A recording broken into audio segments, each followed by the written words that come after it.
Ассаламу алейкум достар. Бүгін Алланың қалауымен Брайан Трейсидің «Власть над временем» деген кітабы бойынша дәрістерімізді бастаймыз. Алла сәтін салса, бисмилля деп осы кітапты толық өтіп шығу ойда бар. Кітап оқуға әлі дағдыланбаған, кітап оқуды әдетке айналдырмаған адамдарға сөзсіз пайдалы болады. Себебі біз бұл жерде кітапты қатар оқи отырып, мен оған түсіндірмелерімді, комментарийлерімді айтып отыратын боламын.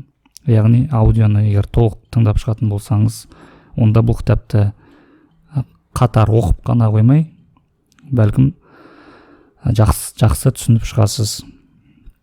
Және неліктен осы тақырыпты таңдадық? Себебі уақыт адамның өміріндегі ең құнды ресурс. Біздің көз алдымызда білімсіз өтіп бара жатқан, біз оның қадіріне жете алмай жатқан үлкен құнды ресурс болғандықтан, бұл бірінші. Екіншіден, дәл осы кітап менің өміріме көп пайдасын тигізген кезінде. Осы кітапты оқу арқылы, сол жердегі инструменттерді қолдану арқылы маған көп көмегін тигізгендіктен, дәл осы кітаптан бастап отырмын дәрістерімді. Бисмилля деп бастаймыз енді. Жалпы Брайан Трейси, білсеңіздер, бұл америкалық, канадалық мотивациялық спикер, оратор. Жалпы осы жеке дамуға қатысты 80-нен астам кітап жазып шыққан дейді. Енді белгілі кітаптарынан, орысшаға аударылғандардан «Выйди из зоны комфорта» деген кітап бар, «Сила самодисциплины», «Съешьте лягушку», осы «Мастер времени», «Власть над временем» деген секілді кітаптар бар. Бұл автор маған өте қатты ұнайды. Студент кезімде ең алғаш танысқам. Өте ұғынықты, түсінікті, қиын заттарды қарапайым тілмен жеткізетін болғандықтан өзім бұл кісіні сүйіп оқимын. Және бір ерекшелігі, кітап жазғандағы әрбір бөлімнен кейін, әрбір түсіндірмелерден кейін міндетті түрде практикалық жаттығулар береді, және оларды бірден орындап кетуге жеңіл. Және кітаптары да жеңіл оқылады. Бүгін біз осы негізі ағылшынша кітап Time Power деген, соның орысша аудармасын оқимыз. Бұл жерде кітапты мен толық оқымаймын, бірақ кейбір маңызды тұстарын, өзімен кітапта белгілеп сызып алған тұстарын оқи отырып, соларды бірге талдаймыз. Бұл кітап Минсктен шыққан Попури баспасы 2021 жылы шыққан, Бакушева деген кісі аударған екен. Жалпы бұл кітап өзі оригиналда 2004 жылы жазылып шыққан. Енді бұл кітап не жайлы? Жаңа басында айтып кеткендей, уақыт біздің өте құнды ресурс. Енді осы ресурсымызды тиімді қолдануға бізге бағыттайтын тайм менеджмент жайлы кітап. Бұл тайм менеджмент жайлы кітабында автор бізбен көптеген методикалар, техникалар, жалпы өмірлік стратегия береді.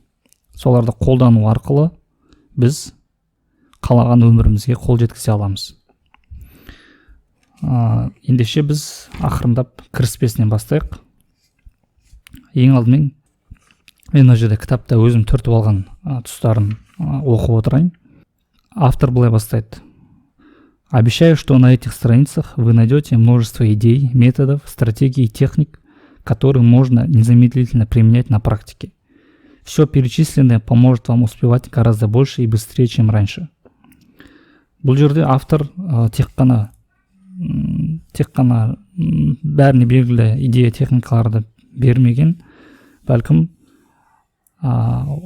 уақыт аралығында өз өмірінде қолданған, өзінің оқушылары қолданған шынайы жұмыс жасайтын техникалармен бөліскен. Управление временем можно рассматривать как средство, способное перенести вас из того места, где вы находитесь сейчас, туда, куда мечтаете попасть. Управление временем можно рассматривать как совокупность личных дисциплин, обладание которыми позволяет заниматься всем, чем хочется, или что необходимо для достижения успеха, приносящего величайшее счастье и удовольствие. Яғни уақытымызды басқару бұл негізінен бір үлкен ғылым деп айтсақ та болады. Оны бізге мектепте үйретпейді, университетте үйретпейді. Бұл бәлкім біздің өміріміз өзімізге құнды болатын болса, өзіміз үйренетін ғылымда негізі. Бұл жаңа автор айтқандай, можно рассматривать как совокупность личных дисциплин. Яғни адам өзінің өмірін тәртіпке келтірем десе, өмірін қолға алам десе, қалаған нәтижелеріне қол жеткізем десе, онда осы уақытты тиімді басқарудың құралдарын меңгеру оған негізі міндет. Енді бұл жерде автор бөліседі. Бұл кітапта өзінің 20 жылдық зерттеулері, сабақ берулері бойынша жиналған тәжірибесі сонымен бөліскен. Автор жазады: в ее основу положено 25 лет моего опыта продаж, маркетинга, менеджмента и консультирования более чем в 500 компаниях. В конце концов, я пришел к выводу, что никакой успех невозможен без отточенных навыков тайм-менеджмента. Нельзя даже представить счастливого состоявшегося человека, в жизни которого царят бардак и раздрай. Моим величайшим открытием стало осознание того, что, овладевая искусством управления временем, вы одновременно культивируете многие другие привычки, ведущие к высоким достижениям, богатству и успеху в каждом аспекте жизни.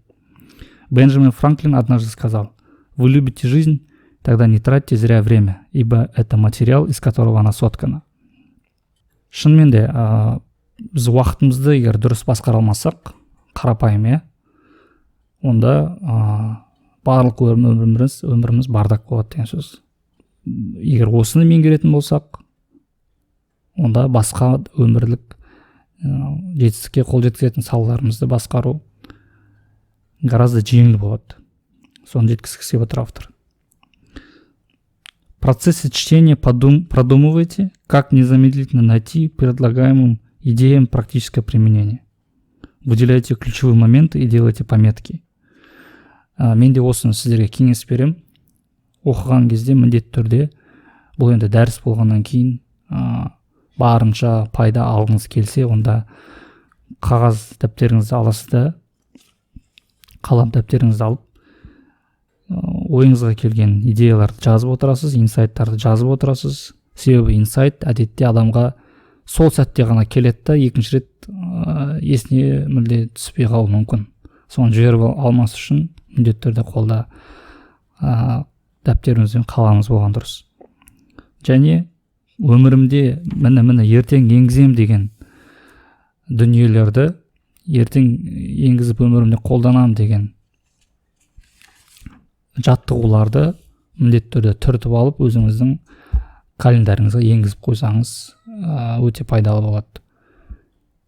Назарларыңызға рахмет. Алла қаласа, бұл кіріспесі болды. Енді келесі сабақта бірінші бөлімнен бастап жалғастырамыз.